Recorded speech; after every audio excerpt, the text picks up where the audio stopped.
আনন্দী ধারাবাহিকের দর্শকদের জন্য একটা ধামাকাদার খবর। আনন্দীতে আসছেন অভিনেত্রী স্বীকৃতি মজুমদার। একটা ইন্টারেস্টিং ক্যারেক্টারে দেখা যাবে স্বীকৃতিকে। কোন ক্যারেক্টারের ভূমিকায় আসছে স্বীকৃতি আজকের ভিডিওতে আমি আপনাদের বলবো। তার আগে আপনারা যদি আনন্দী ধারাবাহিকের নিয়মিত দর্শক হয়ে থাকেন তাহলে ভিডিওটা একটা লাইক করে আমার চ্যানেলটাকে সাবস্ক্রাইব করে দেবেন। সিরিয়াল দুনিয়ায় বেশ পরিচিত মুখ স্বীকৃতি মজুমদার। এর আগে স্বীকৃতিকে দেখা গিয়েছিল আলোর কোলে ধারাবাহিকে, তবে কম টিআরপি থাকায় মাসখানেকের ভেতরেই সেই ধারাবাহিকটি বন্ধ করে দেওয়া হয়।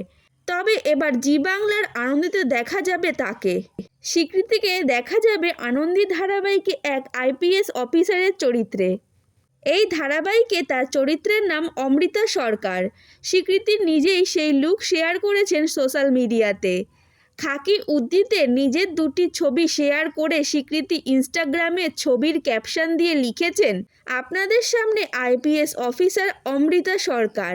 সঙ্গে হ্যাশট্যাগ জুড়লেন আনন্দী ধারাবাহিককে।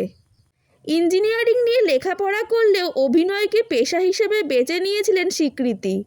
প্রথম কাজ ছিল খেলাঘর, এরপর তাকে দেখা যায় মেয়েবেলাতে, তারপর আলোর কোলে, আর এখন আনন্দীতে।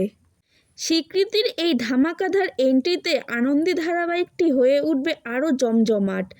তো ভিউয়ার্স, আনন্দী ধারাবাহিকে নতুন এই অভিনেত্রীর এন্ট্রি নিয়ে তোমাদের কি মন্তব্য সেটা অবশ্যই কমেন্টে জানিও।